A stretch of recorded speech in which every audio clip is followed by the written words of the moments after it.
Quero, neste instante, cumprimentar a todos os nossos professores, alunos, superintendentes da Escola Bíblica Dominical, que nos assistem em mais um episódio do nosso podcast, EBD em Síntese Podcast, que tem por objetivo levar subsídio àqueles que amam a palavra de Deus e se dedicam ao ministério do ensino.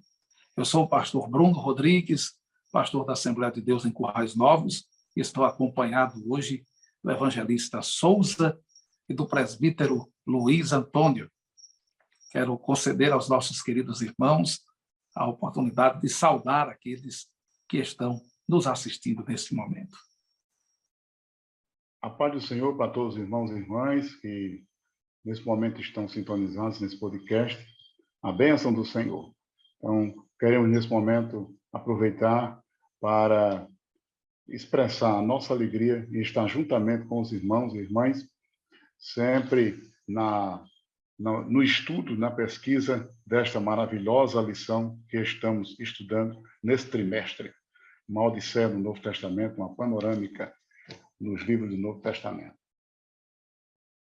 Pai do Senhor, pastor Bruno, Pai do Senhor, evangelista Souza. Amém. Quero também externar a minha alegria de compartilhar esse espaço mais uma vez, de subsídio, cumprimentar os alunos, professores, superintendentes, aqueles que fazem parte da nossa Escola Bíblica Dominical. É uma alegria muito grande e esperamos que a gente possa aqui ofertar conteúdos que sejam relevantes e que também somem a nossa vida cristã.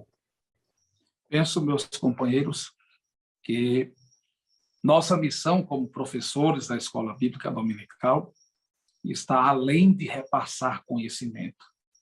Nós contribuímos diretamente com a formação espiritual dos discípulos de Cristo. Um dos nossos objetivos é aproximar estes alunos ainda mais de Deus. E numa revista que temos a oportunidade de fazer uma verdadeira viagem pelo Novo Testamento, temos diante de nós a maravilhosa expectativa no que diz respeito ao único livro histórico do Novo Testamento. O único livro que tem a prerrogativa histórica. Foi escrito para contar uma história. E essa história não é apenas a história da igreja, é a história de Cristo, é a continuidade do ministério de Cristo, que não terminou sobre a terra. A encarnação se deu, ele morreu, ressuscitou, ascendeu aos céus, mas continua agindo por meio da igreja, que é o seu corpo, sua noiva, seu exército, entre tantas outras metáforas que o Novo Testamento apresenta. O livro dos Atos dos Apóstolos é também considerado o livro dos Atos do Espírito Santo, por causa, desde a descida do Espírito Santo, a sua atuação em toda a história eclesiástica. E eu quero pedir aos senhores que contribuam conosco neste momento acerca da autoria deste livro chamado Atos dos Apóstolos. Irmão Souza. Amém. Glória a Deus. É uma bênção, uma satisfação maravilhosa nós estamos aqui. Como nós temos aqui o livro de Atos dos Apóstolos, conforme se nos apresenta, essa autoria, mesmo que não apareça o nome do autor, mas pela mensagem que ele apresenta e pela maneira como ele faz a dedicatória, a dedicação, com certeza é quase uma unanimidade entre a teologia acreditar este livro ao evangelista Lucas.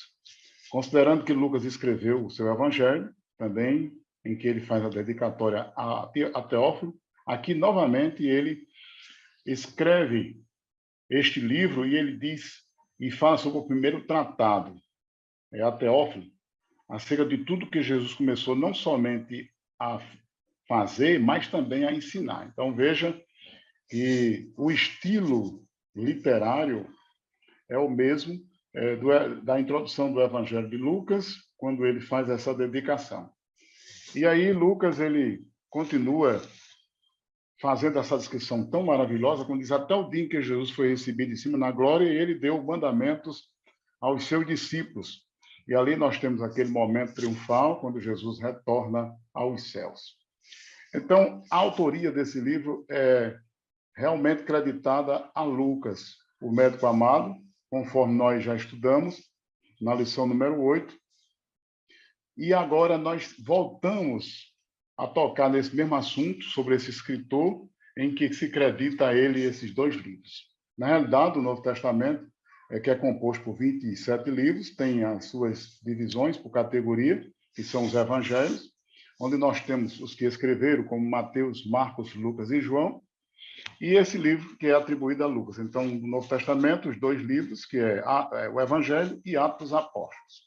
Temos os outros autores, como é o apóstolo Paulo, e temos ainda os que escreveram as cartas chamadas de universais, o Pedro, Tiago e Judas, e João. E, enfim, nós temos aqui essa mensagem do evangelista Lucas. Então, a autoria, novamente, o estilo em que ele enfatiza mais uma vez a presença gloriosa do Espírito Santo, que está não somente nas entrelinhas, mas nas linhas, na história, na condução do ministério de Jesus mediante a igreja nascente. Então, é uma revelação profunda quando nós entramos dentro deste caudal de bênção, neste manancial da glória, e é como se fosse aqui um rio transbordando, onde ele fala sobre a ação da igreja. Podemos fazer aqui uma comparação, uma metáfora, né? É o momento em que a igreja se nos é apresentada como aquela que é a agência divina de Deus na terra, para continuar exatamente falando sobre o ministério de Jesus. E é mediante a igreja, mediante os apóstolos, mediante os irmãos, mediante as irmãs, mediante aqueles que aprenderam com Jesus, que transmitiram aos demais, que continua essa obra maravilhosa. Então, crédito a Lucas, o escritor do Atos dos Apóstolos. Bom, o evangelista Souza já nos trouxe aí dados bastante importantes, e aí, só corroborando, né, como já foi dito, nós estamos trabalhando com a obra Lucas Atos, a gente já vem estudando isso na lição 8, em que a gente já compreendeu que se trata de uma obra única, de 2 volumes, 2 compêndios, e a gente está aqui agora se debruçando sobre esse compêndio, esse volume 2, que é o livro de Atos. Há algumas evidências, como o Souza já falou, vou só aqui pontuar, as evidências internas e as evidências externas. Olhando com mais detalhes Atos, a gente vai perceber esse estilo literário, esse grego mais refinado. Vamos identificar a presença do pronome nós, né, que passa a ser depois de uma parte do livro, onde Lucas se integra à equipe de Paulo e passa a ser um testemunho ocular também dos acontecimentos. E nós vamos ver a testemunho ou testemunho externo, as evidências externas, onde a gente tem como, por exemplo, cânon Muratori, que é importante a gente conhecer, que trata-se de um documento cristão muito importante, o primeiro documento que fala sobre a lista dos livros canônicos. E nesse livro está explicitado que Lucas é o autor dessas obras.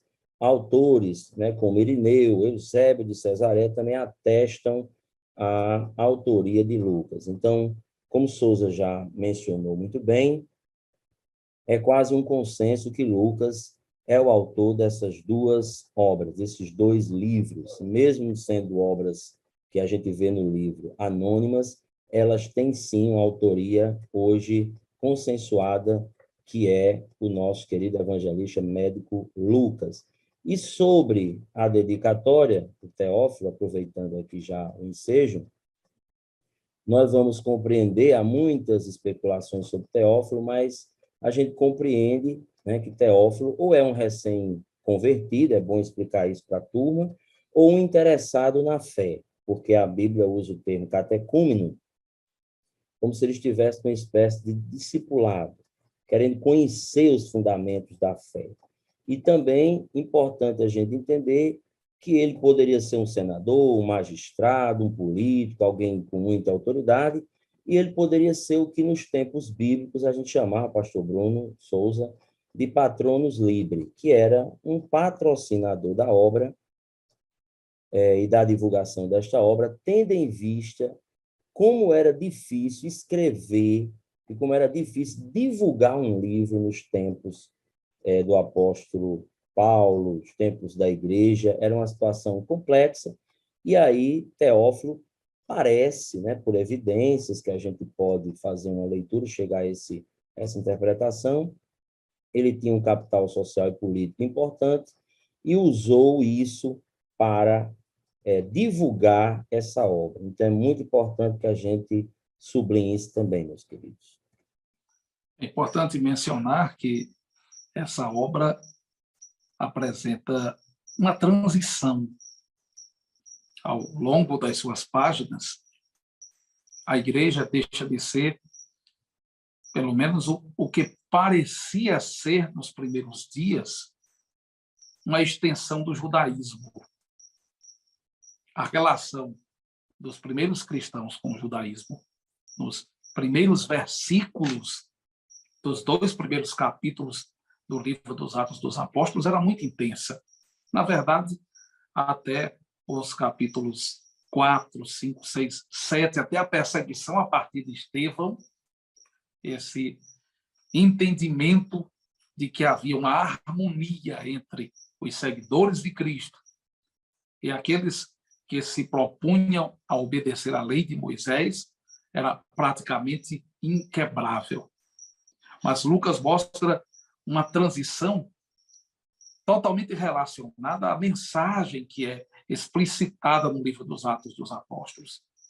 Vejam que Lucas começa o livro dos Atos exatamente onde termina o evangelho escrito segundo Lucas. Cristo está vivo em convivência com os apóstolos durante um período de cerca de 40 dias. A conversa entre eles se dá acerca do reino de Deus. Eles conversam sobre o reino de Deus. E uma missão é dada para eles. O versículo 8 do capítulo 1 nos diz: mas recebereis a virtude do Espírito Santo, que há de vir sobre vós, e servieis testemunhas, tanto em Jerusalém, como em toda a Judeia e Samaria, e até aos confins da terra. Eles são nomeados, recebem um conteúdo e recebem também uma visão geográfica do alcance da obra que deveriam dar início. Eles começariam em Jerusalém, deveriam percorrer Judeia e Samaria e chegar até os confins da terra como testemunhas daquilo que viram, ouviram e aprenderam. Mas esse testemunho, ele é rejeitado inicialmente pelos judeus. Essa rejeição, ela acontece depois da demonstração de fatos, argumentos históricos, teológicos, bíblicos, milagres, e alcança o seu mais alto cume na perseguição a Estevão. Posteriormente, essa rejeição se dá em Samaria, entre os dispersos, quando a evangelização se dá em regiões distantes a partir da perseguição, de maneira que o livro dos Atos termina no capítulo 28 com uma demonstração clara de rompimento entre a mentalidade judaica e uma nova mentalidade cristã, onde a prioridade da ministração não é mais dos judeus, não é mais dos judeus, mas sim dos gentios. Isso é uma coisa que nós vamos encontrar ao longo de todo o livro, e aqui nós chegamos ao segundo ponto da nossa lição, a estrutura do livro.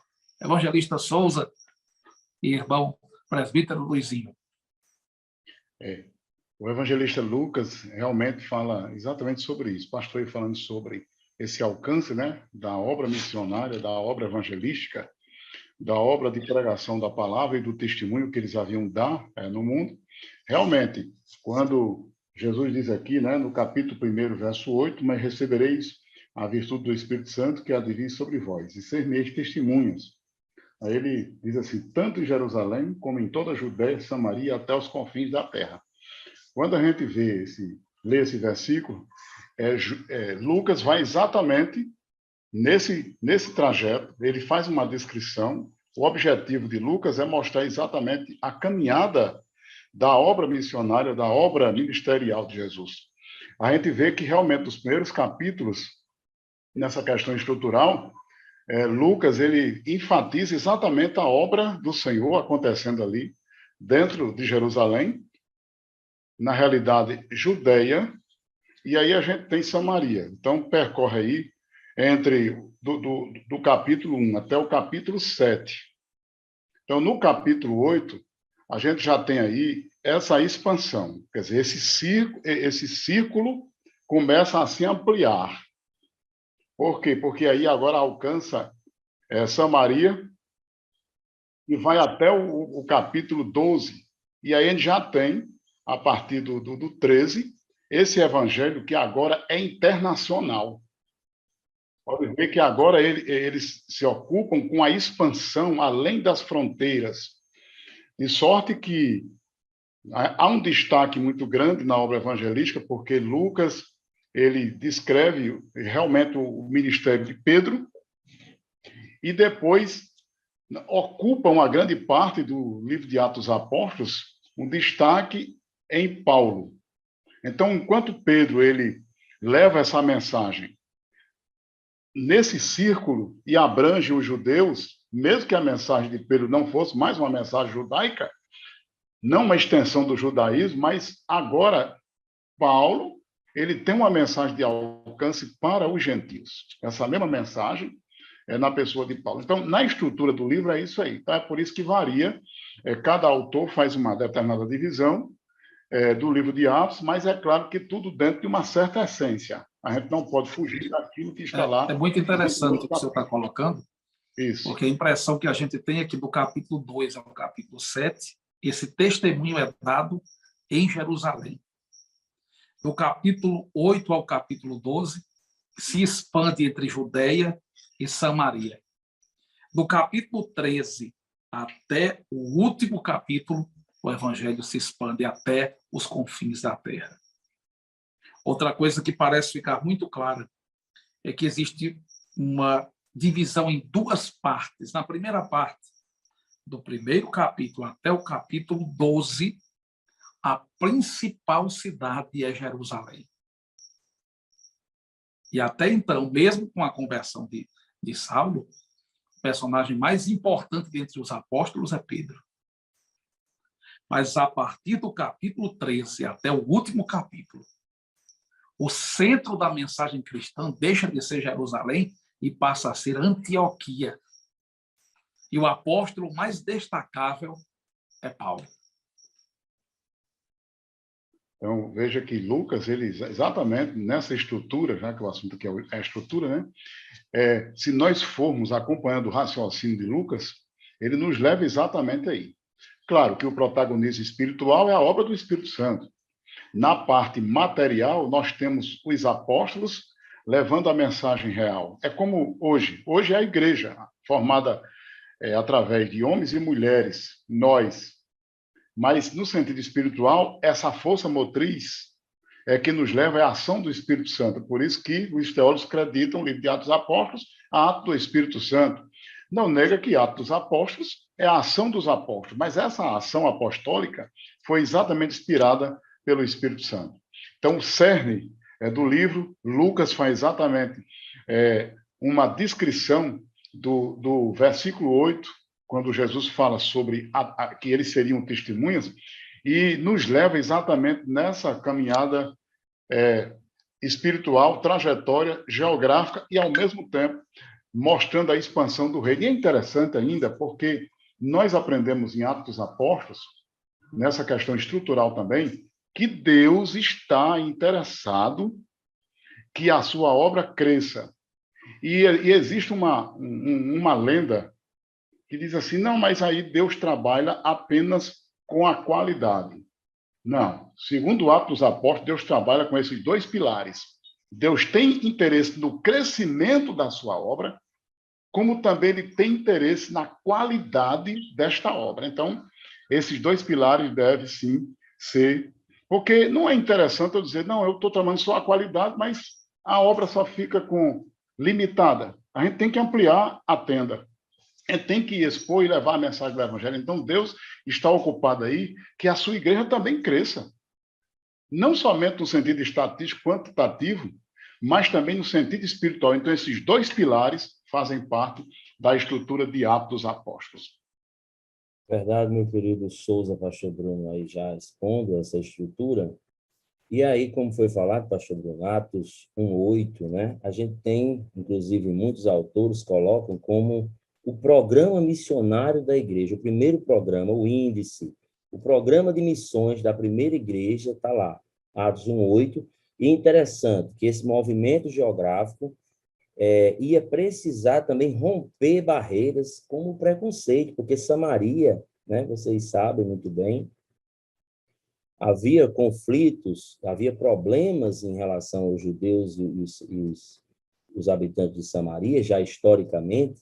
Então, veja como o senhor colocando aí a perspectiva de um evangelho que precisa se ampliar de uma visão restrita, reducionista do judaísmo, para se pensar além, para enxergar esse homem em suas múltiplas dimensões. E a questão que Souza coloca também sobre o crescimento da igreja, né? Que esse movimento, a gente precisa lembrar que aos domingos, por exemplo, nós todos estamos, pastor Bruno, na igreja. Mas, por exemplo, na segunda, a igreja está em todos os lugares, no trabalho, na escola, na faculdade. Então, é preciso entender muito esse crescimento que se deu também a esse processo em que os discípulos, os cristãos, foram espalhados geograficamente, levando essa mensagem. E, como o evangelista Souza já sublinhou, uma igreja saudável, ela cresce. Isso é um ponto que a gente precisa falar para os nossos alunos, porque nós temos dois problemas, né, Souza? A numerolatria e a numerofobia. Exato. A numerolatria é esse Muito perfil bem de colocado. igreja, esse perfil de igreja que quer o crescimento de forma desenfreada, negociando a doutrina e leiloando os valores cristãos mais caros. Só lembrando que nós vamos nos aprofundar nisso no terceiro ponto, É verdade. sobre o crescimento, e vamos poder entrar nesses dois termos muito interessantes que foram colocados. Com certeza. A gente volta lá, pastor. Numerolatria e numerofobia. Muito bem. Ainda sobre a estrutura, né, do livro dos Atos dos Apóstolos, há uma crítica ao título do livro, pois informam alguns da seguinte maneira: como pode ser chamado de Atos dos Apóstolos quando o protagonismo se dá apenas por 2 apóstolos? Mas a verdade é que, no capítulo 1, há o registro de todos eles ali reunidos, inclusive a escolha do substituto de Judas. Depois disto, há 23 referências aos apóstolos como um colegiado, e é dada importância a decisões colegiadas ou decisões tomadas pelo colégio apostólico.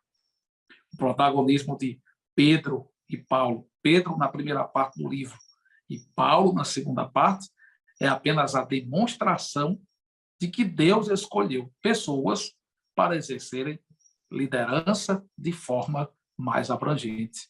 Por isso, o foco se dá neles como representante dos demais, não como substitutos dos demais.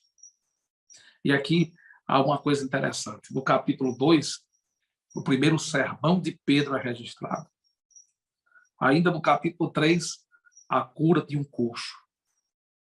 No capítulo 8, Simão, o mágico, é apresentado. Depois, no capítulo 5, está a influência da sombra de Pedro, que era instrumento de cura para as pessoas. Capítulo 8, imposição de mãos. Capítulo 10, Pedro foi erroneamente adorado. Capítulo 9, ressurreição de Tabita. E capítulo 12, prisão de Pedro. Agora vamos a Paulo. Primeiro sermão de Paulo, capítulo 13. Ali está a sua primeira viagem missionária. Primeiro milagre registrado no capítulo 14, a cura de um coxo, da mesma forma que se deu com Pedro. Em seguida, Elimas, o mágico, é um instrumento de resistência, como se deu com Pedro anteriormente em relação a Simão. A influência da sombra de Pedro é registrada no capítulo de número 5, mas agora, no capítulo 19, o instrumento que Deus se utiliza é um lenço.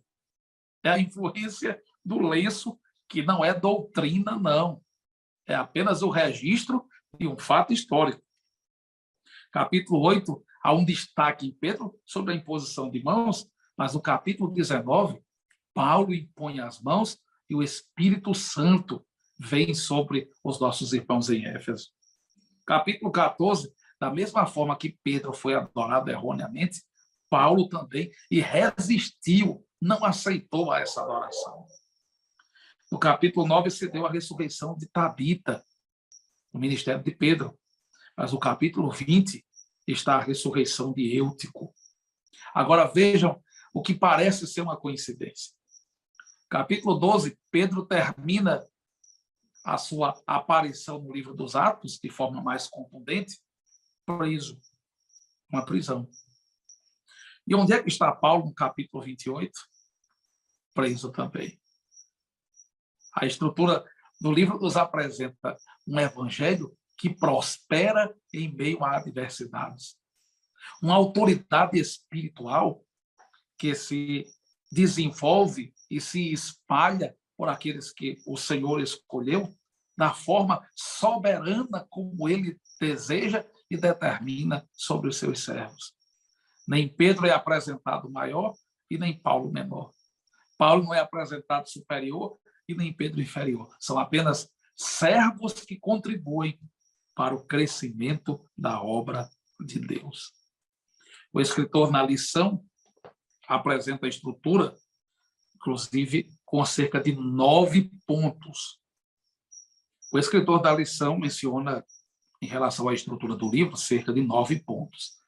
Os que nos assistem podem perceber que nós já fizemos uma divisão aqui em pelo menos 3 pontos, quando mencionamos os capítulos 2 ao capítulo de número 7, capítulo 8 ao 12, capítulo 13 até o último capítulo.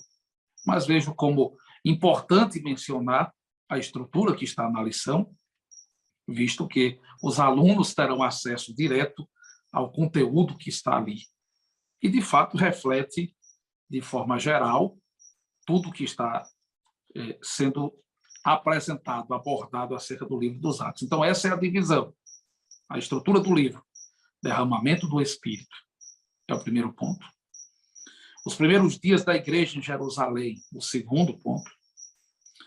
A perseguição leva à expansão. É o terceiro ponto. Quarto, o cristianismo entre os gentios. Quinto, a primeira viagem de Paulo. Sexto, o concílio em Jerusalém. Sétimo, a segunda viagem de Paulo. Oitavo, a terceira viagem de Paulo. E nono, a prisão de Paulo e seu ministério em cadeias.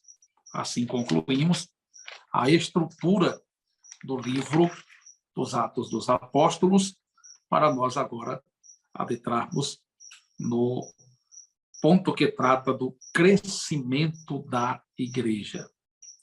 Acho que ainda devemos citar aqui os acontecimentos, né? Muito bem. Quais foram os acontecimentos mais importantes ou mais impactantes desse livro? E eu peço aos senhores que mencionem estes acontecimentos.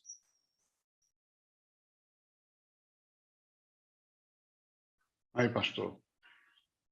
Então, aqui, Atos dos Apóstolos, esse tópico, tópico sobre os acontecimentos. Então, nós temos aqui uma série de acontecimentos.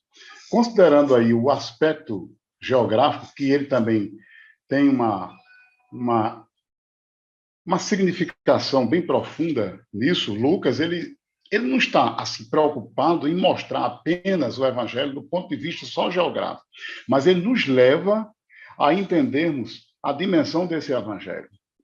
Quando ele menciona, descrevendo lá, que as testemunhas, baseado lá no versículo 8, e aí ele menciona em todo o seu livro, em Jerusalém, Judeia, que abrange até o capítulo 7, Samaria, que é a expansão envolvendo Samaria, e do 9 em diante, onde a gente já tem aí uma percepção e, ao mesmo tempo, os fatos, os acontecimentos que levam e culminam com as viagens missionárias de Paulo e a prisão, então nós temos aí os confins da terra. Então, Jerusalém, Judeia, Samaria, os confins da terra, são exatamente os povos a serem alcançados. Jerusalém, a cidade da lei, a cidade que recebeu a mensagem dos oráculos divinos, a cidade dos profetas. Jerusalém, a cidade que produziu homens e mulheres de Deus lá. Aquela cidade que precisava também receber a mensagem evangelística. Judeia, que também está bem conjugada aí, fazendo parte da mesma nação.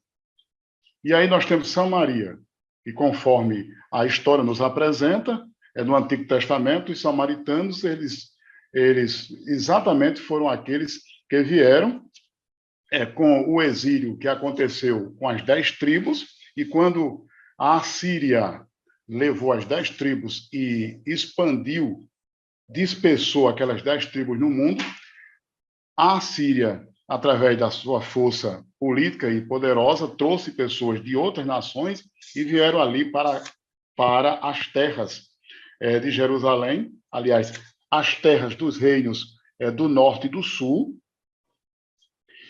e os judeus se misturaram, quer dizer, aquelas nações da terra. Então, nasceram ali os samaritanos. Ali nós temos a origem dos samaritanos. Então, os samaritanos é como se fosse assim, aqueles mestiços, mas o evangelho também alcançando eles. E, enfim, nós temos os confins da terra, onde, através de Paulo, ele leva a mensagem. Então, Deus tem a mensagem para o povo seu, Deus tem a mensagem para os gentios. Então, todos nós somos um em Cristo Jesus. Então, é essa a grande mensagem de Lucas. Então, os acontecimentos de Atos Apóstolos falam exatamente sobre isso. O Espírito Santo desce, é como se nós imaginássemos aqui a inauguração da igreja. Aquela igreja que visivelmente esteve oculta nos séculos anteriores, Deus agora manifesta. É o dia da inauguração, o Espírito Santo desce sobre essa igreja. Os que estão ali no cenáculo, que buscaram a Deus e que receberam aquela promessa, e ficaram em Jerusalém, conforme até Lucas mesmo menciona lá. Me permite uma parte. Pois não. Eu acho sempre interessante quando se menciona esse assunto, irmão Luiz Antônio, é que Paulo menciona que cerca de 500 pessoas viram o Senhor ressuscitado. 500 pessoas. Essas pessoas foram orientadas, Jesus conviveu com elas durante cerca de 40 dias, falou sobre o reino de Deus e deixou para eles a promessa do Pai acerca do revestimento de poder, inclusive em Lucas 24, 49. Mas quando o Espírito Santo desce, e esse é um acontecimento de grande relevância, é a abertura, como o irmão Souza está mencionando, é a consagração, é a apresentação do mistério oculto entre os séculos. Quando o Espírito Santo desce, 380 irmãos tinham faltado ao culto. 120 pessoas estão, 380 faltaram ao culto. E aqui fica uma lição interessante para nossos adolescentes, né? Para nossos adultos também na igreja, que se você tem condições de estar congregando-se nos cultos em que é possível você estar, não falte por um motivo banal. Você pode perder uma grande bênção. Aqueles que perderam a inauguração, que se espalharam em 10 dias de campanha de oração, deixaram de participar do evento histórico mais importante em toda a história da igreja, a sua fundação, a chegada do Espírito Santo. Pode continuar e seguir, irmão Luizinho. E conforme o pastor Bruno apresentou, quer dizer, daquelas 500 pessoas, as 380 não estavam lá. 120 estavam no cenáculo e receberam a mensagem. Embora que Lucas também seja bem discreto e ele não informe a razão por que eles não estavam, mas não estavam. Os 120 receberam a bênção, né? De sorte que Pedro está inspirado mesmo, cheio do Espírito Santo, e promulga aquela grande mensagem, aquele grande sermão, e aí a igreja recebe quase 3.000 novos membros. A igreja continua recebendo a revelação do Espírito Santo, e em seguida nós temos cerca de 5.000 lá na frente.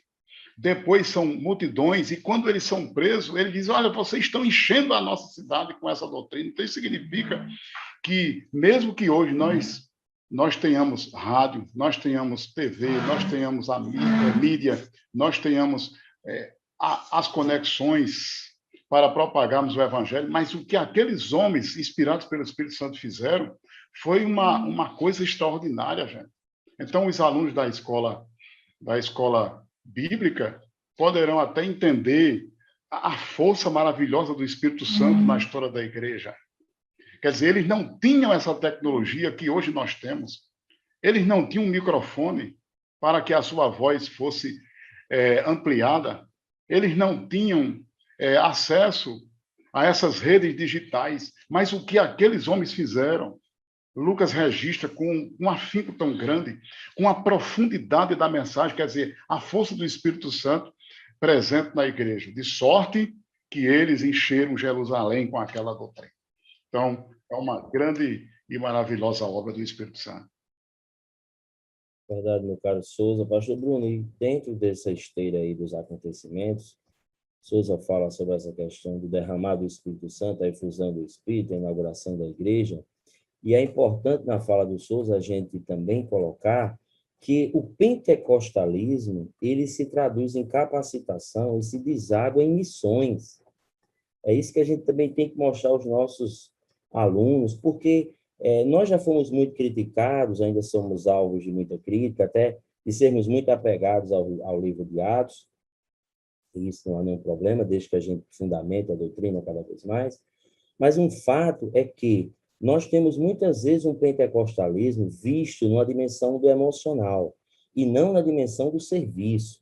Ser um homem cheio do Espírito, como o pastor Souza e o pastor Bruno também já estavam pontuando, isso deságua em missões, em sair, em gastar energia com evangelismo, em ir para as ruas, em ter alvos evangelísticos. Não é a gente ser cheio do Espírito só para se alegrar dentro da igreja. Isso não é problema, pelo contrário, podemos sim, mas não se traduz em força propulsora para a evangelização. Então, se a gente olha o livro de Atos, quando a gente vê os acontecimentos, a gente vê uma igreja que recebe o Espírito, por quê, queridos? Para nos ensinar que o intelecto não é suficiente, a dimensão intelectual não é suficiente, que a eloquência humana não é suficiente, que a gente precisa do poder do Espírito para fazer a obra de Deus. E então, aqui, não se irmão pode... Luizinho, me permita colocar a seguinte mentalidade. Inclusive, irmão Souza já citou isso, nós já mencionamos isso desde o princípio. O texto base desse livro, o texto-chave, é Atos 1:8. Corrobora exatamente o que o Senhor está falando. O texto diz, recebereis e ser-me-eis. Recebereis a virtude do Espírito Santo que há de vir sobre vós e ser-me-eis testemunhas. Então, estava diretamente ligadas, as duas coisas estavam diretamente ligadas. O recebimento do poder iria se traduzir em testemunho. Os que receberam a virtude seriam testemunhas em Jerusalém, Samaria e até os confins da terra. Pode continuar. E ser testemunha, né, é ser mártir, quer dizer, dar a vida por Cristo, quer dizer, é uma dimensão muito maior desse testemunhal. Então, nós precisamos, sim, reforçar que pentecostalismo, né, muitas vezes a gente vê irmãos muito emocionais, e podemos ter, sim, essa alegria, mas precisamos que se traduza em serviço. É igual o amor. Amor quando a gente vai olhar Atos também, não é só sentimento. Amor é comunhão econômica. Claro que eu também gostaria, pastor Bruno, dentro dos acontecimentos de Atos, é importante a gente pensar o que foi excepcional e o que é atual como referencial para a igreja em todas as épocas. Porque eu acho que é importante a gente também, pastor Bruno, frisar isso. O que é que seria episódico, excepcional, e o que seria um princípio para toda a igreja em qualquer época, um referencial para nós. Então, por exemplo, é bem verdade que muitas coisas que aconteceram ali, nós não replicamos hoje. Por exemplo, nós não separamos, ou não consagramos oficiais da igreja por sorte, né, pastor Bruno? Lançando sorte, lançando sorte. Ninguém faz sorteio para a gente consagrar presbíteros, diáconos, e nem separar os auxiliares. Então, isso mostra que ali foi algo específico daquele momento, mas a gente tem que entender que, naquela hora, os apóstolos, Pedro, queria depender de Deus, ele queria que o Espírito determinasse aquele momento. Se o método não era dos melhores, mas a intenção era que o Espírito, o princípio, ele queria a direção de Deus, ele não queria que fosse um ato político, que fosse uma escolha simplesmente, mas sim que o Espírito usasse daquele instrumento e viesse. Alguém acha que foi uma precipitação, né, pastor Bruno? Tem correntes que acham que Pedro, a igreja, se precipitou, que no lugar de Judas não era Matias, mas seria o apóstolo Paulo. Há muitas correntes. Mas essa questão da excepcionalidade, para o senhor falar, que eu coloco também sobre essa questão da efusão do Espírito, né? Então, muitas vezes, o que eu coloco como categoria excepcional tem que ter cuidado para a gente não esvaziar a expectativa que Deus tem para a igreja nos dias de hoje. Por exemplo, o que Deus quer que fosse uma experiência normal da igreja, a gente chamar de excepcional ou de algo específico para aquele tempo. Então, temos que ter cuidado nesse corte. Então, o princípio está lá. Será que Deus não quer que as igrejas, que todos nós sejamos cheios do Espírito Santo? Se aquela efusão, naquela proporção, naquele nível, não aconteceu nas nossas leituras históricas, mas o princípio de ser cheio do Espírito, pastor Bruno, permanece. Quer dizer, você, até para ser diácono, o diácono, né? Houve aquela ruptura radical entre a diaconia da palavra e a diaconia das mesas. Não podemos esquecer, a diaconia das mesas era distribuir comida, não é isso, pastor Bruno? Distribuir comida para as viúvas. Até para distribuir comida, que a gente sabe que não era só isso, você tem que ser cheio do Espírito Santo, porque tem que lidar com gente, tem que lidar com pessoas, tem que enfrentar... E com o primeiro problema da igreja. O primeiro problema de uma igreja que cresce, né? De uma igreja que cresce. A distribuição social. De uma igreja que cresce, né, pastor Bruno? Daqui a pouco a gente vai Exatamente. falar. Então, sobre esses acontecimentos, é a igreja sendo mostrada ali, a igreja que evangeliza, a prioridade do evangelismo, a igreja que tem como prioridade a oração. Em quase todos os capítulos de Atos, a gente vai ver uma igreja que ora, Souza. Uma igreja que está buscando a Deus, uma igreja que está orando. Então, é claro que isso faz parte da teologia lucana. Lucas, ele dá ênfase à oração, dá ênfase ao Espírito Santo. Então, o pentecostalismo que nós acreditamos, a evidência das línguas, é muito importante, a atualização dos dons, nós não acreditamos que eles cessaram, mas que eles permanecem, e que nós temos que reconhecer, como Souza falou, para terminar essa parte, nós temos muito mais recursos do que aquela igreja primitiva. Mas será que nós temos essa capacitação do Espírito Santo, essa vontade, essa volição, essa inclinação para o evangelismo? Eu digo muito para você entender e a gente falar com os nossos alunos. Muitas vezes a gente está cheio de livros em casa, mas não tem fome intelectual de ler os livros. Já tem gente que tem a fome, mas não tem os livros. Então, é mais ou menos assim, a igreja, ela não tinha os recursos que nós temos, mas ela tinha o poder, a consciência missionária necessária para fazer. E nós temos muitos recursos, mas esvaziados, muitas vezes, não generalizando, claro, o esvaziamento de uma consciência missionária, eles achavam que Jesus voltaria naquela época. Foi um equívoco? Foi, mas até quando aquela igreja teve, vamos dizer assim, alguns desalinhamentos, mas elas estavam certas. Elas pensavam que Jesus voltava naquela época. Principiologicamente, não seria um equívoco no seguinte sentido. Nós devemos viver sempre na expectativa de que a vinda do Senhor é iminente. Isso, verdade, pastor. Então, não é bem um equívoco, mas vamos dizer que eles tinham aquela consciência que hoje nos falta quando nós estamos às portas, como acreditamos, da volta de Jesus. Verdade.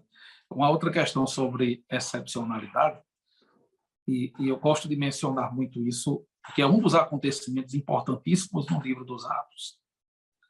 O episódio que se dá em relação a Ananias e Safira, que mentiram ao Espírito Santo, e o contexto trata de forma imediata de uma oferta, de uma contribuição que foi dada com a finalidade de serem vistos e não de contribuir diretamente com a obra. E aquelas pessoas foram mortas. Um juízo foi executado pelo Senhor e elas morreram. E alguém questiona, pastor, se as pessoas que mentem morressem hoje na igreja, se aquelas que usam a oferta com o propósito de serem vistas fossem mortas pelo Senhor, se aqueles que têm motivações erradas no serviço fossem recolhidos pelo Senhor, irmão, não ia faltar enterro na igreja. Tinha muita gente para ser sepultada. E o questionamento é, por que é que naqueles dias aconteceu isso e depois não aconteceu mais? E a minha resposta para isso é, há uma diferença entre sujar as águas de um rio e sujar a sua fonte, a sua nascente. Quando as águas se sujam, elas passam. Mas quando é a nascente que está suja, todo o rio está comprometido. Então, Deus preservou a nascente para que a gente pudesse olhar para o livro dos Atos dos Apóstolos e nunca perder o referencial. O movimento pentecostal tem origem exatamente nesse princípio. Decidiram olhar para o livro dos Atos e viver a experiência que foi vivida pela igreja primitiva. Deus não nos deixou sem referencial. O modelo está aqui no livro dos Atos. Que igreja nós queremos ser? Que cristãos nós queremos ser? Que jovens nossos alunos querem ser? O modelo está no livro dos Atos. Há mais acontecimentos no livro dos Atos, por que não mencionar a descida do Espírito Santo em Samaria, a conversão de Cornélio e a descida do Espírito Santo na casa de Cornélio, o batismo com o Espírito Santo em Éfeso, o Espírito desce ali também, enche aqueles 12 discípulos e um verdadeiro avivamento acontece em toda a província da Ásia. São alguns dos acontecimentos dignos de serem mencionados. A conversão de Saulo, que foi um marco na história do cristianismo. A perseguição de Estevão, que mudou tudo. A igreja estava cumprindo só uma parte da missão. Jerusalém, no máximo Judeia, e Samaria através de Filipe. Mas agora, a partir da perseguição que foi desencadeada pela morte de Estevão, e alguns escritores afirmam que a morte de Estevão abriu, escancarou as portas do ódio entre os judeus. Aquelas pessoas estavam ouvindo a mensagem, um grande número delas se convertendo, mas Israel, como nação, mais uma vez rejeitava deliberadamente o seu Messias, Rei, Salvador. Quando Estevão é morto, cerca de 2.000 irmãos foram mortos, segundo a tradição. A perseguição foi tão intensa que apenas os apóstolos permaneceram em Jerusalém. A igreja foi dispersa para pregar o evangelho por onde quer que passassem. Então, são alguns dos acontecimentos, as viagens missionárias de Paulo, que foram além fronteiras e, aos poucos, gradativamente, foram rompendo o privilégio, e posso utilizar uma outra expressão, porque é mais do que uma questão de privilégio. A predominância judaica, o exclusivismo, acho que é o termo mais cabível. O exclusivismo judaico foi rompido a partir das missões paulinas. Porque quanto mais eles rejeitavam o evangelho, era como se empurrassem a igreja para a pregação entre os gentios. E foi exatamente o que aconteceu. O mistério oculto entre os séculos foi revelado. Judeus e gentios fazem parte de um mesmo corpo. Senhores, agora vamos ao crescimento da igreja. Porque, como foi dito aqui, igreja saudável cresce. E cresce sobre as bases que aqui foram citadas. Havia milagres, pregações, testemunhos, conversões. E como disse o presbítero Luiz Antônio, não podemos ter numerolatria nem numerofobia. Nós não podemos viver um evangelho limitado, restrito a 4 paredes. Inclusive, é importante que os professores da escola bíblica eles sejam agentes dessa mentalidade. Porque a escola bíblica é a oportunidade que temos de lidar com pequenos grupos e repassar uma mensagem que instrui. Professores da escola bíblica deveriam ter projetos para as suas turmas, acompanhamento aluno por aluno. É incabível, inconcebível que um professor não saiba os nomes dos seus alunos, que não acompanhe o desenvolvimento espiritual deles. Pergunte na sua sala, querido professor, quantos alunos são batizados com o Espírito Santo e falam em línguas estranhas. Estimule-os a buscarem o batismo com o Espírito Santo. Quantas vezes campanhas foram realizadas na sua classe de escola dominical para que se trouxessem descrentes não evangélicos para a igreja? Ou mesmo a campanha de evangelismo envolvendo a sala da escola. Mas faça isso em harmonia com a superintendência da escola bíblica e com o pastor da igreja.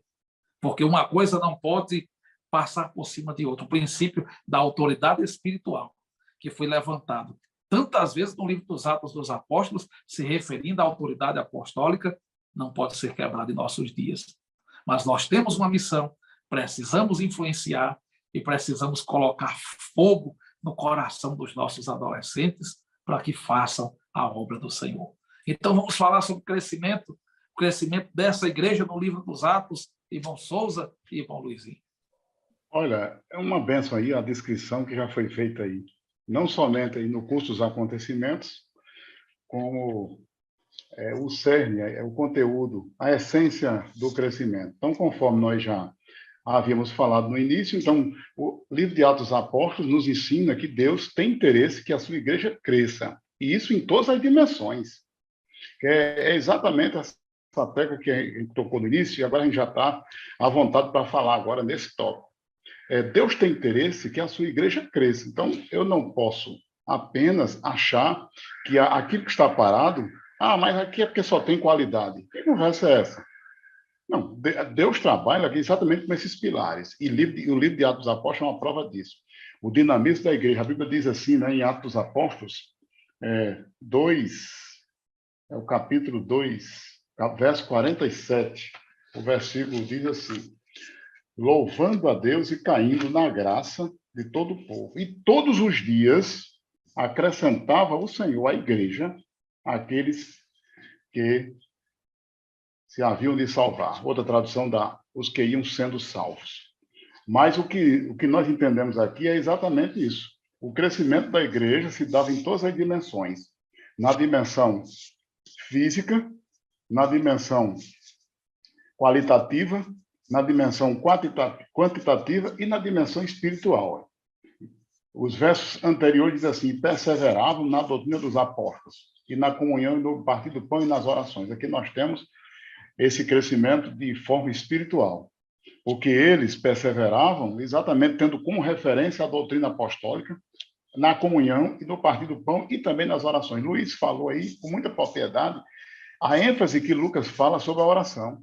Nós temos o interesse de Lucas em revelar que eles ficaram lá em Jerusalém exatamente aguardando a promessa do Pai. E aqueles 120 estavam lá orando. Quando os apóstolos se dirigiu ao templo e Pedro ia fazer a sua oração e houve aquele milagre, eles iam também para a oração. Quando os homens de Deus chegaram a ser presos, Paulo e Silas, o que é que eles faziam lá na prisão? Eles também oravam. Então, veja que em todo o decorrer, sempre o livro de Atos dos Apóstolos, Lucas fala sobre essa preocupação com oração. E eles estavam lá. E em toda a alma havia temor, e muitas maravilhas e sinais se faziam mediante os apóstolos. E todos os que estavam juntos tinham tudo em comum. Então veja que eles perseveravam unânimes, todos os dias no templo, partindo o pão em casa, comiam juntos com alegria e singeleza de coração. Aí louvando a Deus e caindo na graça do povo. Que é isso? Havia testemunho da igreja. E todos os dias acrescentava o Senhor à igreja aqueles que iam sendo salvos, ou que se haviam de salvar. Versículo 42, né, Souza, aqui eu li o mostra 46. o segredo dessa igreja, né? O 42 mostra o segredo. 42, exato. Perseveravam na doutrina dos apóstolos. Não tinha invencionismo, não. Era doutrina dos apóstolos. Perseveravam na comunhão. Se não houver perseverança, a comunhão se dissipa. Eles perseveravam na comunhão.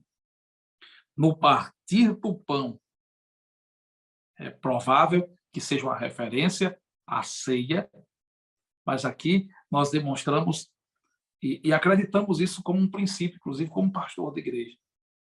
A igreja precisa ter momentos de confraternização que envolvam pão, alimento, comida.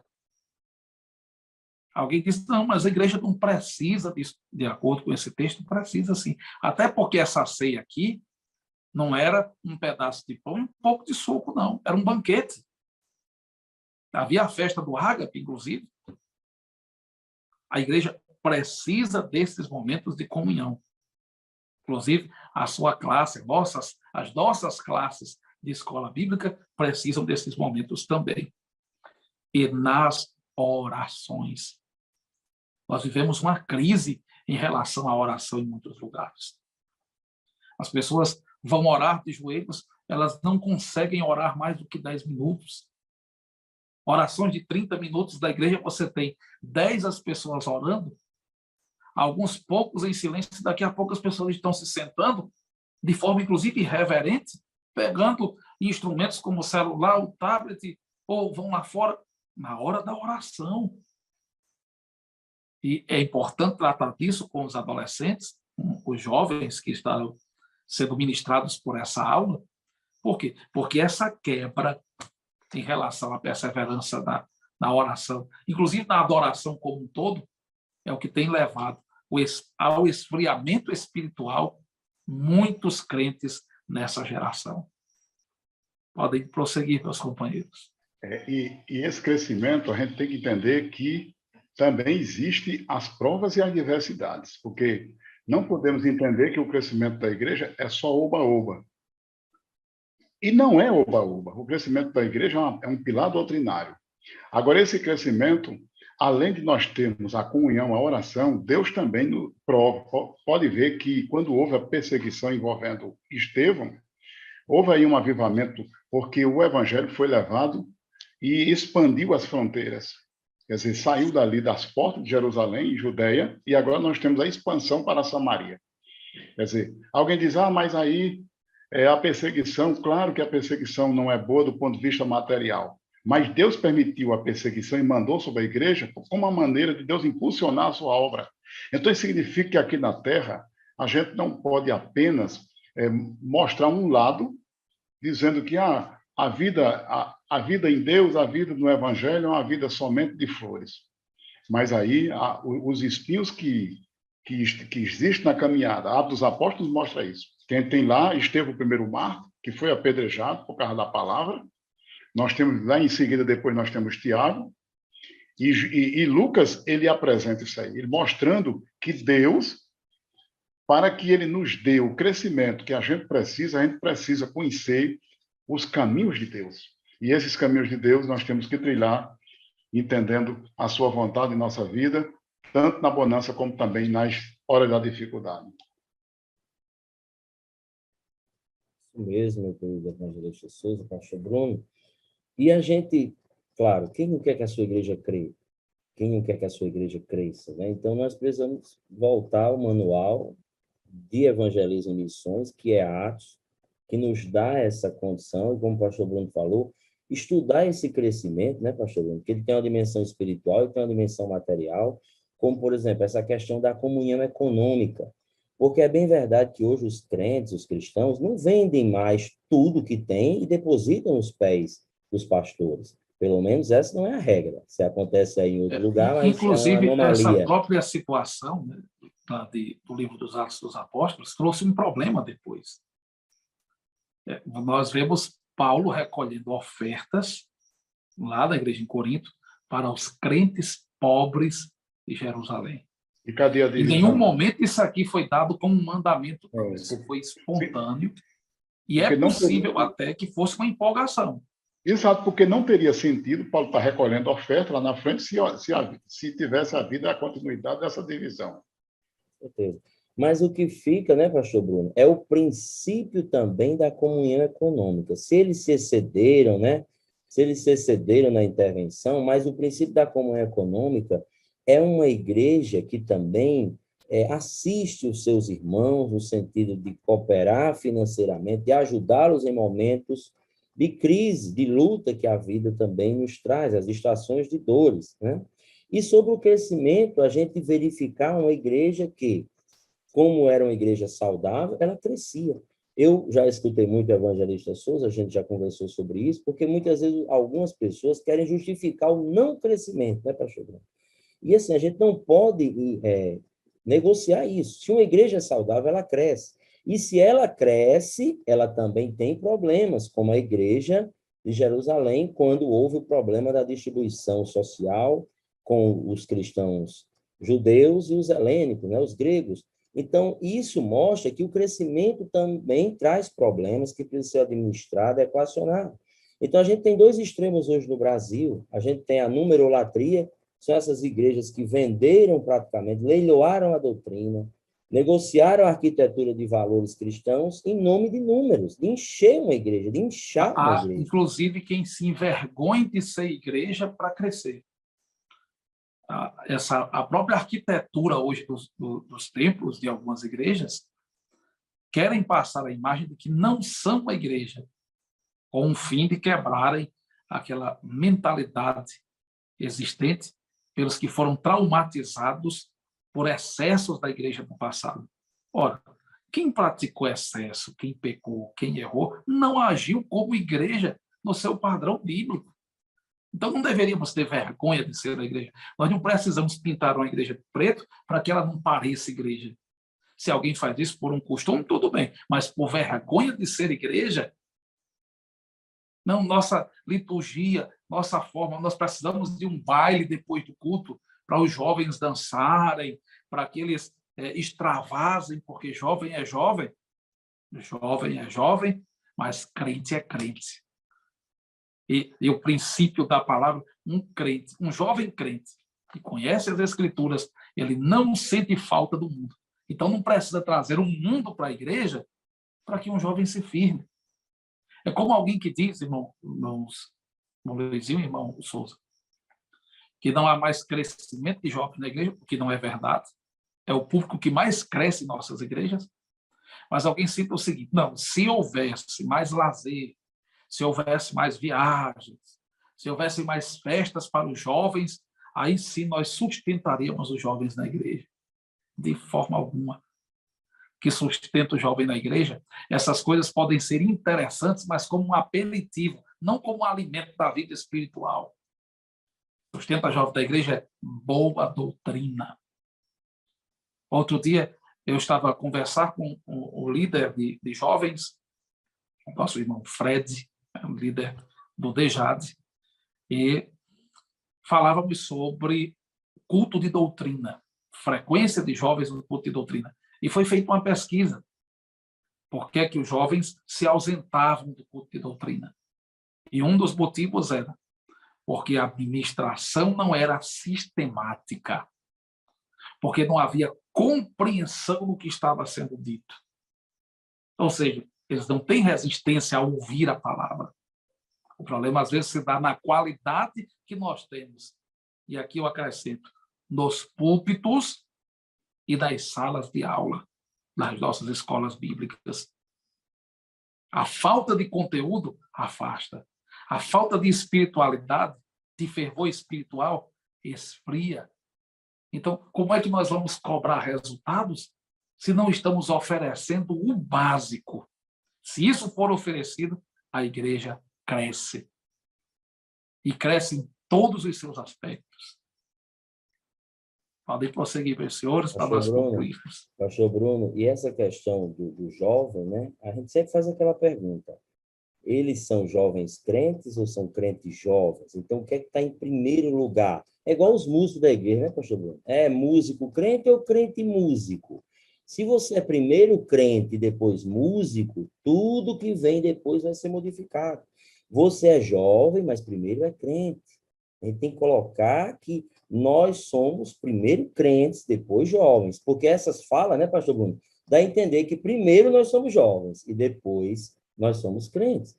Então, isso é muito perigoso. E sobre o crescimento, né, como o senhor tem falado, e a gente terminando esse ponto, existe também a numerofobia, que é esse medo do crescimento que a gente precisa trabalhar nas nossas igrejas, porque não é também pecado usar estratégias, né, pastor Bruno? A gente tem que falar isso aqui para quem dá aula na classe dos jovens, adolescentes, juvenis. Eu aprendi isso na Assembleia de Deus, estou há 25 anos, e posso dizer, Souza aí foi um dos meus grandes professores, hoje o pastor Bruno é um que chegou agora mais recente, mas a gente aprendeu que a gente não muda a água, mas muda o copo. A água é o evangelho puro, inegociável, mas o copo pode se mudar. Quando se faz missões, o que é que não pode mudar? A água. A água não muda, é a palavra de Deus, mas o copo se faz necessário algumas mudanças. E o senhor falando da igreja, das igrejas que vão se adaptando e perdendo a essência, a gente volta àquela frase para a gente lembrar. Existe uma diferença entre se modernizar e se mundanizar. Por exemplo, essa EBD Cast, ou essa EBD que a gente está tendo síntese, EBD síntese, como um podcast, né? Retificando aqui.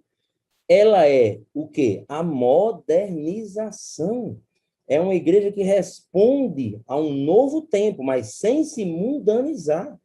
A palavra que está sendo pregada aqui, nós estamos tentando permanecer o mais fiel possível ao que os apóstolos ensinaram. Mas se modernizar não é se mundanizar. Então, acho que a igreja, quando pensa em crescimento, entendo, né, quando pensa em crescimento, a gente tem que trazer esses pontos para que não haja confusão no meio do nosso povo. E trabalhar com jovens, geralmente, tem essa confusão, porque parece que nós temos que atender a todas as demandas de um perfil juvenil ou jovem que a gente sabe que ninguém dá conta. Eu digo hoje, ser líder de jovem na Assembleia de Deus é tão complexo quanto ser um pastor, porque se coloca uma carga tão pesada sobre estes que a gente sabe que não é possível. Então, tem que separar muito o que é que realmente é possível fazer sem se mundanizar. O pastor Bruno falou dessas igrejas que, na verdade, negociaram já o princípio fundamental do Evangelho. Chegamos à conclusão do nosso podcast e é possível afirmar que a grande marca, ou as duas grandes marcas da igreja no livro dos Atos dos Apóstolos, era a comunhão e o serviço.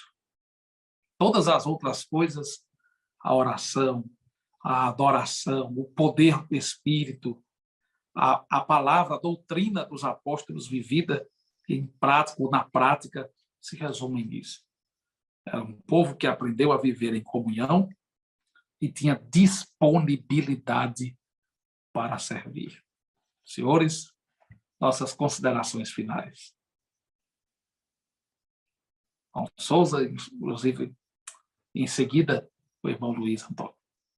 Amém. Eu quero fazer minhas considerações finais com uma sugestão, uma metodologia. Então, o livro de Atos dos Apóstolos, praticamente, o professor da escola, ele poderá levar um mapa onde ele possa apresentar o mapa da Palestina com as suas devidas regiões, divisões, e mostrar a propagação do Evangelho em Jerusalém, Judeia, Samaria.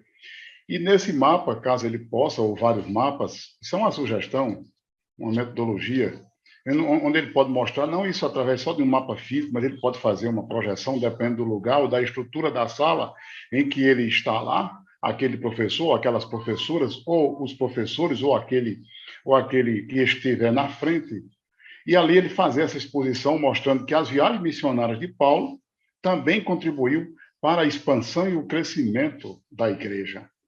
Paulo, ele se tornou dos grandes personagens das Escrituras, Novo Testamento, como aquele homem doutor, cidadania no sentido civil era romana, no sentido biológico era hebreu, da tribo de Benjamim, no sentido espiritual um cidadão do céu, no sentido da sua cultura, aquele homem que dominava a língua grega, a língua hebraica, e ele foi aquele instrumento usado por Deus para levar a mensagem do Evangelho, contribuindo com o crescimento e a expansão da mensagem do Senhor. Paulo, aquele apóstolo abnegado, aquele homem humilde ao mesmo tempo, mas aquele homem culto e aquele homem que recebeu a revelação de Deus para propagar e levar a mensagem do Evangelho. E Lucas, ele exatamente acredita já na segunda parte do seu livro, mostrando que aquela mensagem evangelística não para, de sorte que é até uma doutrina já entre os teólogos cristãos de que Atos Apóstolos não se encerra com a palavra amém, mostrando que a obra do Evangelho continua ainda ativa, e isso continua viva na vida da igreja. Nós, cada um, somos as suas testemunhas que contribuímos para levar a mensagem do reino até na nossa vizinhança, até em nossa cidade e até os confins da terra. E é como o Luiz falou aqui no preâmbulo do nosso assunto do podcast, o Atos Apóstolos é o manual de evangelismo, tem lá.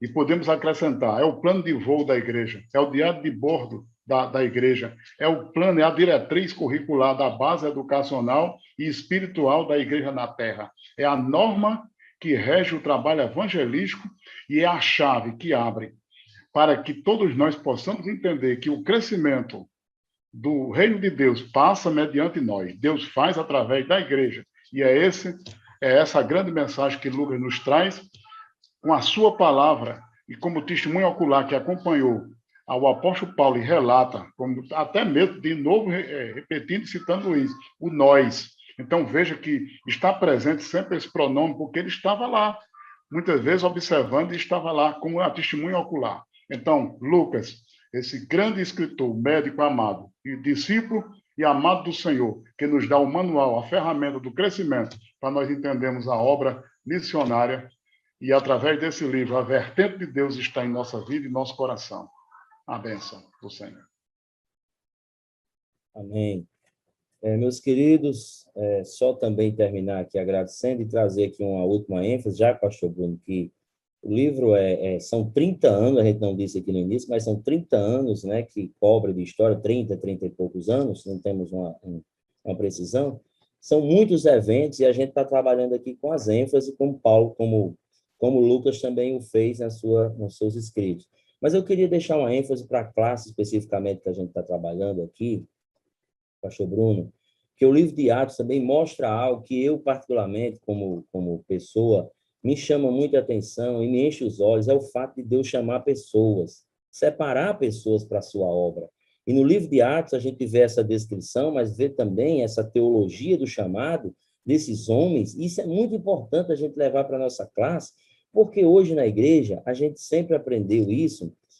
Tem pessoas que estão trabalhando, mas muitas vezes não foram chamadas. Tem gente que foi chamado, mas não está trabalhando. E tem gente que está trabalhando e foi chamado. E aí, a gente precisa entender que Deus chama pessoas. E eu acredito muito nisso. E a gente levar essa mensagem, quando a gente vê a chamada de Paulo, vê Deus separando Barnabé, Paulo, para uma obra. Então, a gente tem uma perspectiva, nós temos sonhos profissionais, advogado, engenheiro, tudo isso Deus pode estar nesse sonho, mas Deus também chama pessoas especificamente para uma obra dele. E a teologia lucana nos mostra isso. Então, a gente pode levar isso aos nossos adolescentes, assim como Samuel, ensiná-los também a ouvir a voz desse chamado, porque Deus está chamando os homens, Deus está separando ainda os Paulos da nossa época, os Barnabés, Deus está separando pessoas para fazer essa obra. Porque se o mundo precisa de engenheiro, advogado, professor, Souza, e com outras profissões, o mundo também precisa de professores da escola bíblica, de pregadores, de pastores, de evangelistas. Então, que a gente reforce a teologia do chamado e acreditem, Deus chama pessoas e continua chamando, como diz Souza, para que a gente seja Atos 29.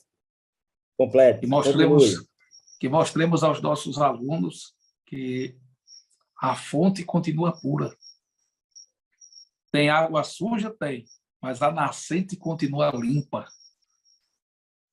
A igreja que cresce tem problemas? Tem. Questão da distribuição social dos gregos, dos helênicos, dos hebreus. O problema do rito mosaico. Deveriam guardar a lei ou não? Entre outros problemas, a separação entre Paulo e Barnabé, uma discussão envolvendo líderes. Eu acho muito lindo, porque Lucas não esconde os problemas, mas ele mostra que para cada problema, o Espírito Santo tem uma solução. Nossos alunos têm acesso a YouTube, a sites, blogs especializados hoje, acreditem, em fofocas evangélicas. Fofocas evangélicas. Ou como eles costumam colocar, gospels. E há pessoas que visitam isso constantemente.